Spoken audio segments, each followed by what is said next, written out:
नमस्कार दोस्तों, आप सभी का स्वागत है। आज की ये कहानी ईमान का ज्ञान बताएगी। तो चलिए शुरू करती हैं अपनी कहानी को।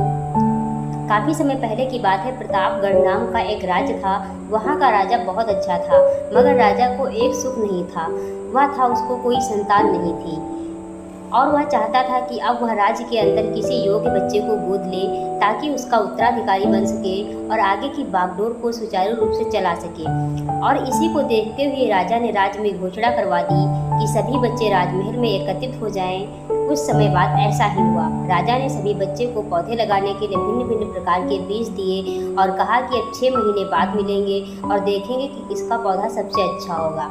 महीना बीत जाने के बाद एक बच्चा ऐसा था जिसके गमले में अभी भी बीज फूटा नहीं था, लेकिन वह रोज उसकी देखभाल करता था और रोज पौधे को पानी देता था। देखते ही देखते 3 महीने बीत गए। बच्चा बहुत परेशान हो गया। तभी उसकी माँ ने कहा कि बेटा धैर्य रखो, कुछ बीजों को फलने में बहुत ज़्यादा वक्त लगता है। और वह पौधे को सींचता रहा।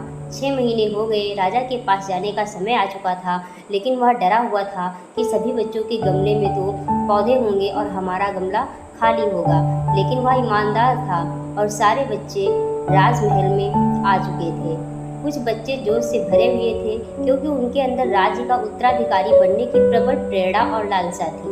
अब राजा ने आदेश दिया, सभी बच्चे अपने अपने गमले दिखाने लगे, मगर एक बच्चा सहमा हुआ था क्योंकि उसका गमला खाली था। तभी राजा की नज़र उस गमले पर गई। उसने पूछा, तुम्हारा गमला खाली है? तो उसने कहा, हाँ राजन, मेरा गमला खाली है, पर मैंने इसकी 6 महीने तक लगातार देखभाल की है। राजा उसकी ईमानदारी से खुश हुआ। उसका गमला खाली है, फिर भी वह हिम्मत करके यहाँ आया। तो सभी बच्चों के गमले देखने के बाद राजा ने उस बच्चे को सभी के सामने बुलवाया और कहा, तो सभी बच्चे उसको देखकर हंसने लगे। राजा ने कहा, शांत हो जाइए, इतने खुश मत होइए। आप सभी के पास जो पौधे हैं सब बंजर हैं। आप चाहें कितनी भी मेहनत कर लें, उनसे कुछ नहीं निकलेगा, लेकिन असली बीज यही था। राजा उसकी ईमानदारी से बेहद खुश हुआ और उस बच्चे को राज्य का उत्तराधिकारी बना दिया। लेकिन हमें इस कहानी से सीखने को मिला, मेरे हिसाब से अपने अंदर ईमानदारी का होना बहुत ज़रूरी है। अगर हम खुद के साथ ईमानदार हैं तो जीवन के किसी न किसी पड़ाव में सफल हो ही जाएंगे, क्योंकि हमारी औकात हमें ही पता होती है। हम खुद को पागल बनाकर खुद का ही नुकसान करते हैं।